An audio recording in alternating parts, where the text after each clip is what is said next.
Let's go. Maiden voyage. Odometer 0.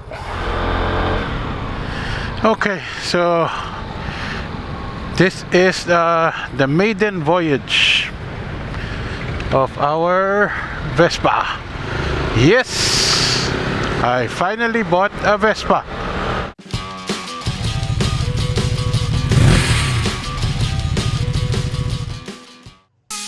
Okay, this unit is from Vespa Scout Borromeo. Here you can see in the window that blue one is my Vespa Sprint. Even before we got to the branch, the day I decided to purchase it, we actually paid for it through bank deposit already para less hassle. Thank you pala for May for the assist. It was a very smooth transaction. So here's our unit now being prepared for release. So they're going to install the side mirrors, making sure that it has all been stenciled for LTO. So here we are now, getting it ready to load in my pickup truck.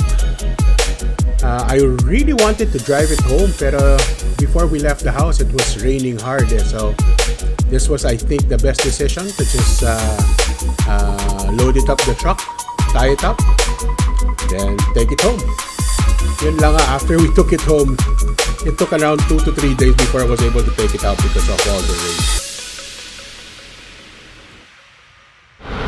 Ever since I've been riding a motorcycle, I've always wanted to own a Vespa, this classic Vespa motorcycle.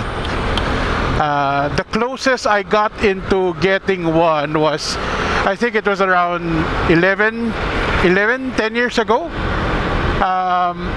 The previous importer did a sale, and the LX150 went all the way down to like 99,000.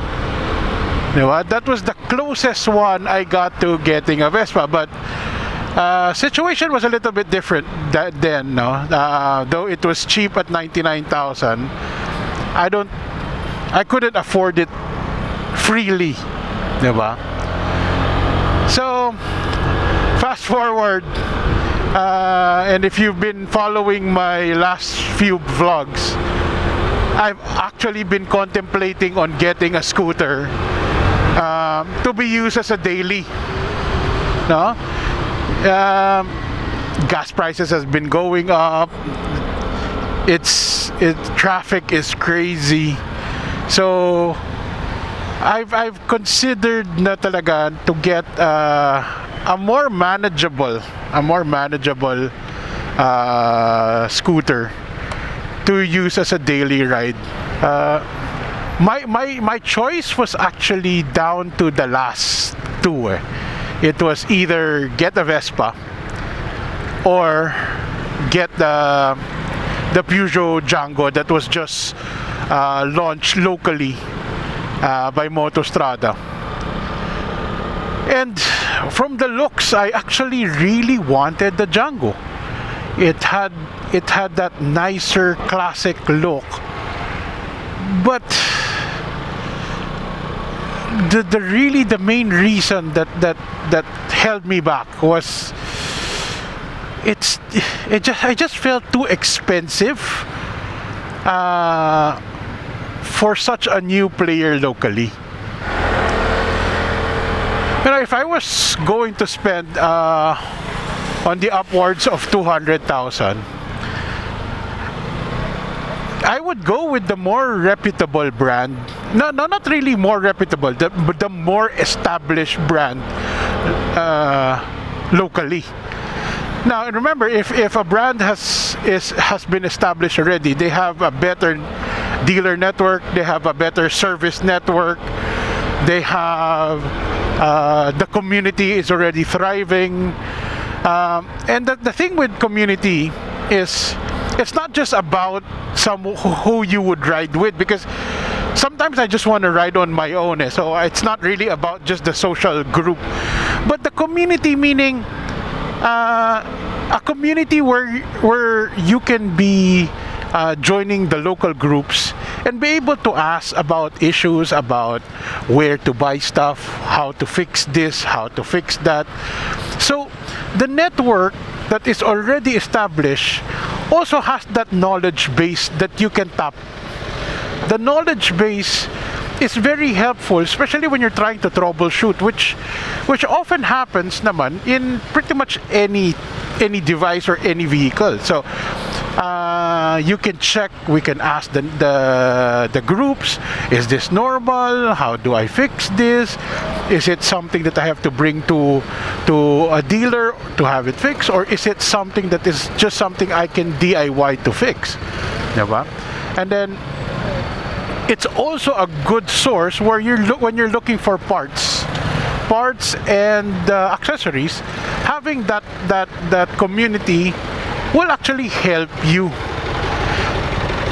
Now, when it comes to the price, here's the thing. If I was going to get the Django, I would get the two-tone, no? The problem with the two-tone here locally is it's being priced at a premium. So at a premium, meaning it's 17,000 more than the base model, but they call it as a base model here, or the entry level. But when you look at the specs and when you look at the trims and everything, the tires are the same, the engine is the same. The only difference is the paint. In fact, if you're going to check prices abroad, all the colors that are being sold locally are priced under one price abroad. Here, it's being priced at 3 different levels. So it's and at 216,800 plus LTO, when I computed it, this Vespa, which is actually the Sprint model that I'm using now, remember there is still the Primavera, which is the base Primavera is 20,000 cheaper, but compared to this Sprint model, I'm only spending 1,500 more to get this model over the Django two-tone, and I'm already sitting on a Sprint, which is the sportier model in the lineup. So as compared to the Django, the Vespa, the Primavera, actually looks different. There is more difference between the Primavera to the Sprint. I was really ready to buy the Django, but at its retail price, it's almost a no-brainer for me to go with this Vespa. And remember, my biggest issue with the Vespa was getting to source one. That is why I considered the Django, because of how difficult Vespa it is to acquire, especially if you want a brand new one like this one. This is brand new, straight from the dealer at SRP. This one, I was fortunate enough that when I asked a friend, he knew a dealer who had an extra Sprint, and it so happened to be one of the colors I was considering, because the colors I was considering was, I wanted a blue, a red, but the red is secondary, the gray, and what was the other color? I think those are the 3 colors that I was choosing from. And it just so happened this blue, which I actually adore, was available. So as soon as he told me it was available, it just took me maybe less than an hour to decide, okay, I'll get it now, because I did try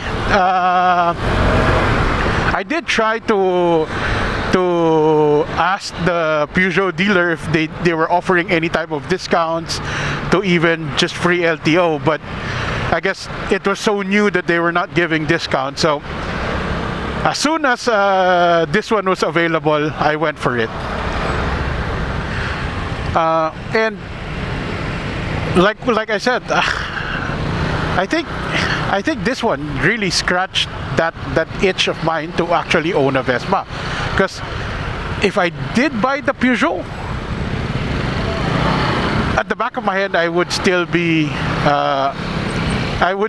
wondering if should I have gotten a Vespa, because I've never owned one. I've ridden a few, but I've never really owned one. Discussing the Peugeot against the Vespa, I still truly believe the Peugeot for me stands out a little bit more in terms of looks. When we compare both, the Vespa is definitely, the engine of the Vespa is more responsive. You feel that extra 10% more power compared to the Django. Both are not fast motorcycles. Both are typically very leisure oriented motorcycle. It will get you where you need to be. It's just not going to do it fast. Now comparing why I went with the Sprint, well, it wasn't really a decision whether it was a Sprint or Primavera, because when my friend asked me what are you looking for, I said any of the 150 model in those colors I mentioned, blue, red, and gray. Other than that, so the first one that was available was this Sprint. So I was actually happy either if I get the Sprint or if I get the Primavera. So the Primavera is the more classic looking one. It had the round headlight. But the Sprint is the sportier version. It has the squared headlights. It is slightly longer based on specs, maybe like an inch. But overall, wheelbase is the same, engine is the same. But the Sprint for me, I like the wheels better. I like the more spokes on the wheels of the Sprint as compared to the Primavera. Though the Primavera is what makes me like that is because of the round headlight. But overall, I'm really happy that I think it was just one of those out of nowhere. I wasn't expecting to be getting the Vespa, but swerte lang talaga. It was I was at the right place at the right time, kumbaga, when I asked my friend if he knew anyone was selling. So yun, ganon. That was just a twist of fate, because like I told you, if I wanted one, I had to go through those resellers.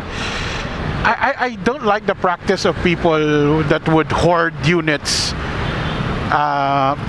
making so that the units become harder to procure, so that people can resell at a profit. It just doesn't sit well on me. That's why I didn't want to give into that, because me giving into that buyer, or if me giving into that seller means I approve of their practice, which I actually don't.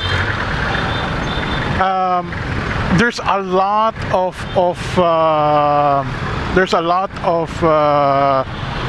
buyers who actually want to get a scooter, but a Vespa, but the problem is there's no stocks. You know, if there's a real scarcity, you'd understand, but it's not a real scarcity. It feels so artificial, meaning these buyers, there's a lot of these resellers, that's why the dealers have no stocks, but the resellers, they're abundant.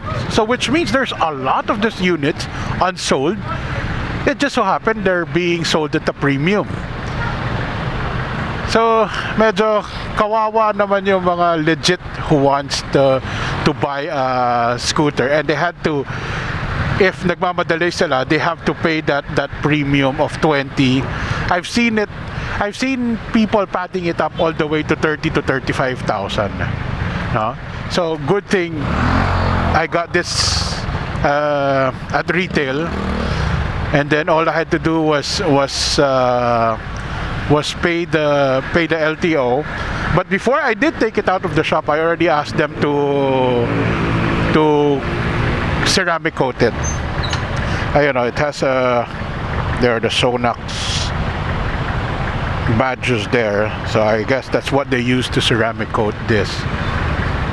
Of course, the Django does have the looks to going towards it, and it also has. I like how it has both 120 tires front and rear. The Vespa is 110 front, 120 rear, but both are size 12, same as the Peugeot Django. The Django has both front and rear discs. The Vespa, the 150 models, have drum brakes still for the rear. I hope they update that, because if I were at the premium price, they should be disc brakes already at the rear, which means if it was disc brake, they can actually also equip it with ABS front and rear.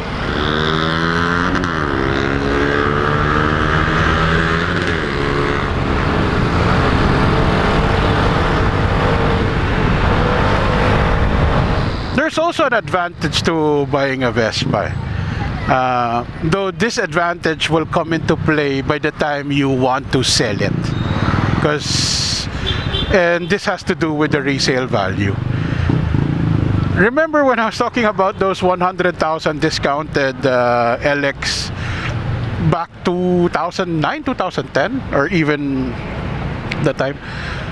Those exact models that are still being sold now, that year model that has run probably 18 to 20,000 kilometers already, they're selling that for 130 to 140,000. In fact, they are actually still not just getting their money back, they're getting more.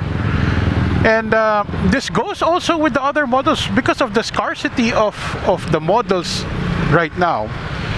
I've seen 2020, 2021 models being sold for how much they paid for it, which is something around 190 to 200,000. Diba? Kaya nga, that's also the good advantage over the Peugeot, because the Peugeot, we don't know if it's going to be one of those models that people will want to collect, but I think Vespa is still going to be, no matter what, is the top of mind when it comes to classic scooters. You cannot deny it. When someone sees any classic scooter, they will always presume that's a Vespa first. I wouldn't be surprised that if you drove around in a Peugeot Django, that people will say, "Is that a Vespa?" I wouldn't be surprised if that actually happens. Oh, another thing. So compared to the Django and the Sprint, I'm tiptoe on both feet here.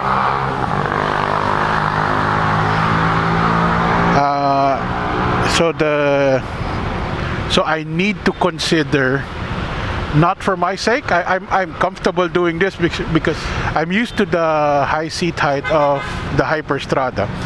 But my daughter, who wants to get into riding, I feel this is a little this is going to be a little too tall for her. Since the seat height of this one is, I think, they're closer to 31. So I need to consider either shaving the seat or using a lowering kit. But I think the lowering kit might be better option, because so that when my son will use it, his feet from seat to floorboard is not going to change. It's still going to be comfortable for him, because if I shave the seat, this means his knees is going to be higher, which might be less comfortable for him. But the lowering is, the good thing about the lowering kit is it's reversible. Once you shave the seat, there's no reversing that anymore. Dito sa Vespa scooter, parang ang dami mong pwedeng gawin eh.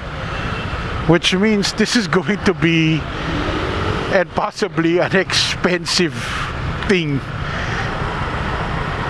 You can put a fly screen, you can change the grips, exhaust, variator. Is that the variator? I'm planning to change the seat color, putting a seat cover na tan. But of course, if you're going to put a tan seat cover, you want your grips to be tan also para matching naman. Oh, daming gastos. But I'll try to leave it as long as possible stock while it's still under warranty. Pag medyo nabugbog na yung mga upuan and everything, that's the time I'll probably consider doing all those upgrades.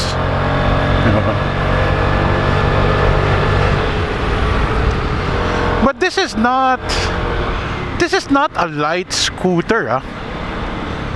I guess that's one of the things with this Vespa. But this is still mostly made of metal, so it is still a heavy scooter. So even though it has, that's why even with the 155cc, it's not going to be as powerful or as quick as like those Japanese 155, like the NMAX.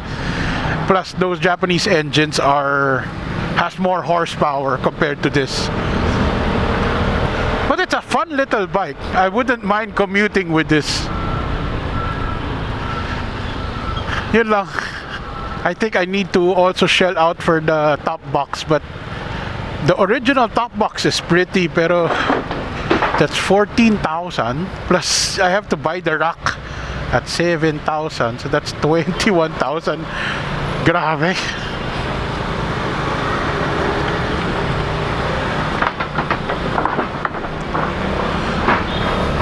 Yun lang, the beauty about buying that original 21,000 that will cost me 21,000 top box is the color is matched.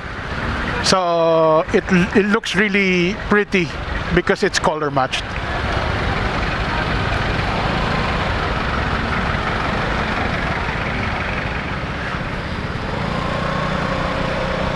Yep, medyo mahirap din pag high seat height So I really need to consider that lowering block if I want. I need to fix the shock pa. I think I tried adjusting the shock using the free C spanner. The spanner is a joke. It wouldn't really lock on properly, so I just ordered a C spanner from Shopee. But I'll also ask the dealer.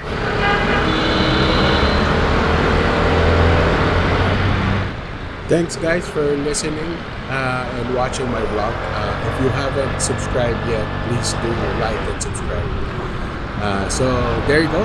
That's how on the very last minute I ended up buying the Vespa over the Peugeot Django. Bye. See you next vlog.